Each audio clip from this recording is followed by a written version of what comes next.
Hello, this is Kushbu Raleigh from US Impact, US Indo-American Members Political Action Committee of Texas, which represents multiple cities. Currently being the election season, we are here with Chad Rudy, who is an incumbent in Frisco ISD and is nominating for the next term. Thank you so much for giving us your time. First of all, Chad, he is a financial planner by his profession. He has been on multiple committees, maybe long-range planning committee, priorities budgeting committee, tons of things. He has been a volunteer in church, he has been a PTA lead president, and he has been actively involved in the Rotary Club as well, being a president. And so he has been giving back to the community a lot since ever. So having said that, first of all, we would like to know a little bit more about your experience and your background, which you already have, being on ISD already. And what are the top priorities according to you? Because you hear people already, you hear the teachers, you hear the students, you hear the PTA. So what according to you are the top priorities that you would like to work on in your next term, if elected? Okay, perfect. Well, to start with a little bit about me, I was first elected to the board in 2015. For the past 2 years you mentioned, I am truly honored. My colleagues have voted me board vice president. As you mentioned, I'm a certified financial planner with an office here in Frisco. 11 years ago, I was living down in Houston with my wife and 3 young daughters, and my daughter had just started kindergarten. We had an opportunity to move anywhere we wanted, and with her starting kindergarten, my wife, a former teacher, we searched everywhere and we chose Frisco ISD. So now fast forward a little bit of time, that's been 11 years. That little kindergarten daughter of mine, now she is a junior at Memorial High School, Kayla, with her sister Megan, who is a freshman there, and our youngest is Tatum, and she is a 6th grader at Staley. That's a little about me. And then you mentioned about priorities moving forward. Right now, there's no doubt about our number one priority is focus on school finance. We're working continuously with our legislators. I've had the opportunity to go down to Austin 3 times. Huberty was up in Collin County. He's the chair of the Public Education Committee for the House. He gave an update to the Collin County districts, and with him and Shaheen, among other of the representative, of what their plans were for that. So I was truly honored to sit into that and get it firsthand. But that, without a doubt, we're looking for school finance. We are focused on Frisco ISD, but when we meet down there, we are actually focused on public education for the entire state. So that's our number one priority right now. And I'd say that, or mine, the second one would be, we just passed the bond in TRE.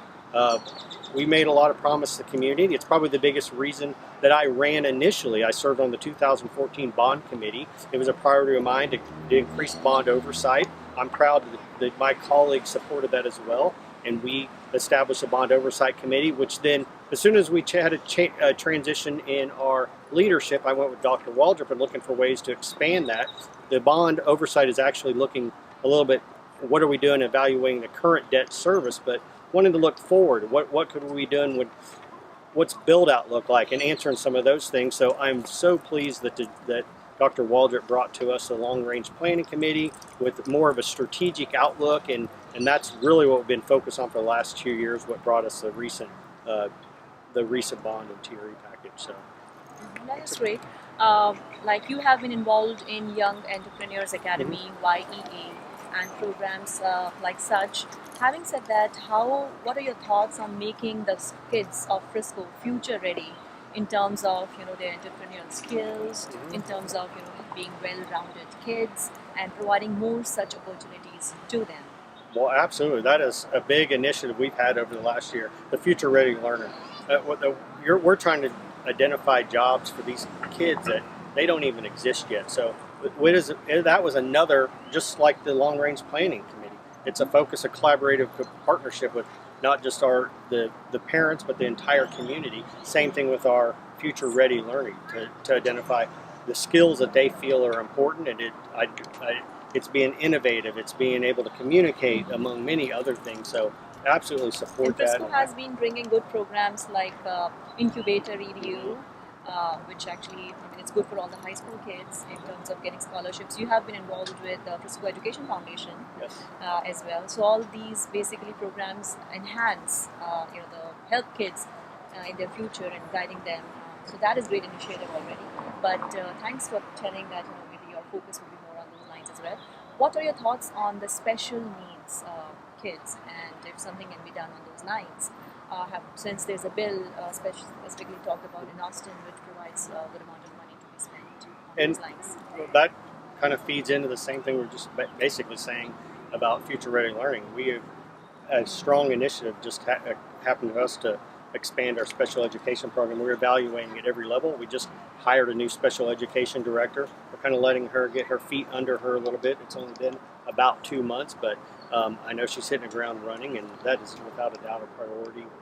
And for those that had a chance to go to the budget meeting, you could, if you looked at the budget priorities, if not, they're available on the website right now. But there is an intense focus on the special education program. This is prior to anything that happens out of the legislative session. We're focused on the budget process right now of what we know. We're keeping a close eye on it. If we can adjust quickly, we will at the end if we see some things that we can benefit from. But right now, we've got a budget on the things that we know and what are going forward.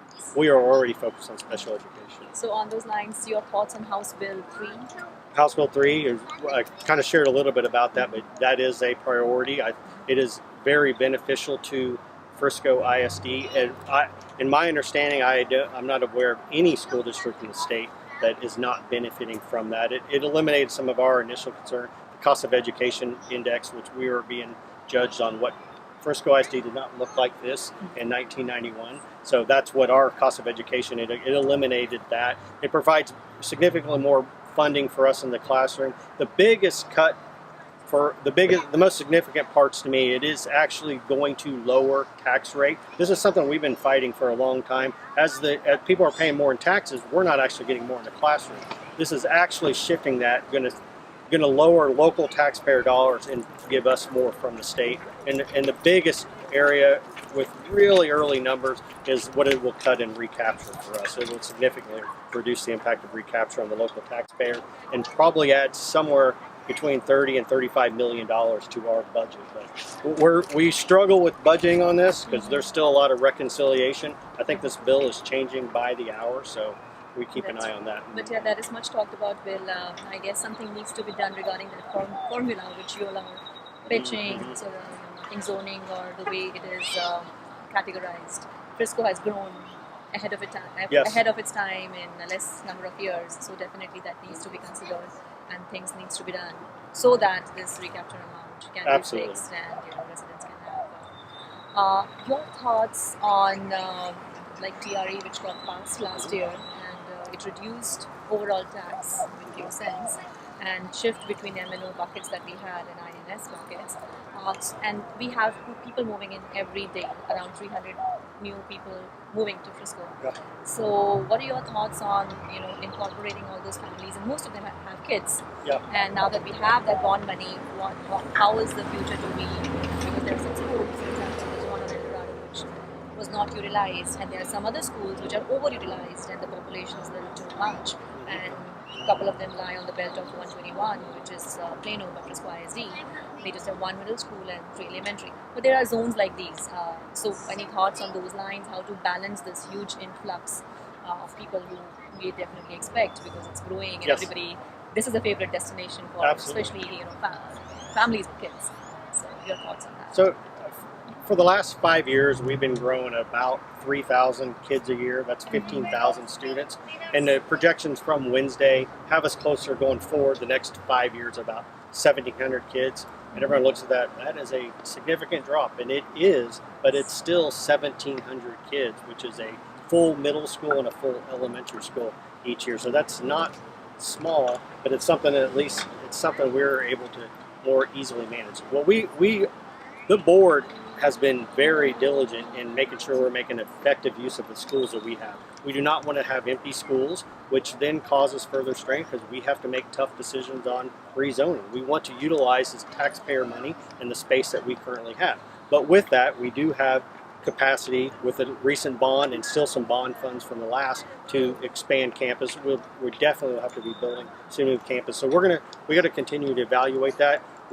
This is the first year, I believe, in 20 years that we didn't have a We didn't do any rezoning, so that was kind of a relief for the community. So looking forward to next year, I don't think we're going to have that same relief. We'll probably go through a rezoning exercise. We do have to relieve some of these schools that you mentioned. There's the El Dorado School, and I think the one you mentioned in Fowler Middle School, which is our highest populated school. But we will find relief for those schools, whether that is through rezoning or relief for future campuses. Anything else that you would like to share with our viewers of US Impact and community at large in Frisco? And please go out and vote. It's May 4, and that's most important. And please follow. He can provide more details. Early voting is starting on 22nd. And anything else that you would like to share? Please go ahead with our audience. Great. Thank you. Well, I kind of mentioned the reason I moved here about 11 years ago, and from that, I say a lot about what exceptional schools look like and what does exceptional school district look like to me. It is first what we're doing for our students, and we've talked a lot about this earlier, about the expanding opportunities, what we're doing with Incubator EDU, what we're offering from the AP program. A freshman right now can graduate with an associate's degree as well as their high school diploma, so that's significant what we're doing in that area. The second, you got to prioritize our teachers, and we're doing great things. This last summer we were able to give a 3% raise with a 3% incentive payment. This past December, the board approved a $250 classroom stipend. So that's always been a priority to focus. And third, you need to be doing this in a tax efficient manner. If you look at our tax rate, there are 25 school districts between Collin County and Denton County. We are tied with the second lowest tax rate with Plano in Collin County, and we have the fourth lowest tax rate in Collin County. There are districts that have a tax rate 23 cents higher, so it's significant that we're making efficient use of our taxpayer dollars. So that's what an exceptional school district looks like to me. The expansion of student opportunities, taking care of our teachers and keeping and retaining amazing teachers, and efficient use of taxpayer dollars. These are the reasons that I first moved to Frisco. These are the reasons I first ran, and these are my priorities going forward. So I thank you very much for this opportunity. It is Chad Rudy running for place 3 for Frisco ISD Board of Trustees.